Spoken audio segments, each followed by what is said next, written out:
मैंने जब जब ये यकीन करना चाहा कि तुम मेरा खून हो, मुझे कभी दगा नहीं दोगी। अगर हर घड़ी हर जगह इसी के साथ घूमना है तो निकाह करने में क्या तकलीफ है? मेरे नाम का कारोबार होगा, देखना तू कहाँ पहुँचाऊंगा मैं।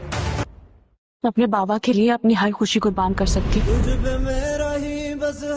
तब तक तुमने मेरे परम को चकनाचूर कर दिया। तुम हमारा पीछे क्यों नहीं छोड़ दी थी? जाओ फजर, पता तो करवाओ, आखिर ऐसी कौन सी जिम्मेदारी कर रहा है जो हमारा रिश्ता।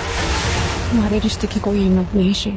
फजर जाएगी हॉस्पिटल काका की मौत की खबर सुनकर, और शेर भी उसकी फिक्र में उसके पीछे चला जाएगा। उसका बाप फिर से फजर पर यकीन करने लगेगा और उसे मिलने जाएगा तो आगे से देखेगा कि वो फजर के शेर के साथ खड़ी है। वो फजर से कहता है कि मैंने जब जब तुम पर यकीन करना चाहा तुमने मुझे दगा दिया। ताज बेगम फजर से कहेगी कि जब हर वक्त इसी के साथ घूमना फिरना है तो फिर निकाह करने में क्या हरज है। उसकी माँ भी गुस्से से फजर को कहती है कि तुम हमारा पीछा क्यों नहीं छोड़ देती, जाओ यहाँ से। फजर जाती है गुस्से से शेर के पास और उसके आगे हाथ जोड़ देती है और उसे कहती है कि खुदा का वास्ता मेरा पीछा छोड़ दो। तो शेर कहेगा कि और हमारा रिश्ता? तो वो कहेगी कि कैसा रिश्ता, मैं अपने बाप के लिए हर कुर्बानी देने के लिए तैयार हूँ।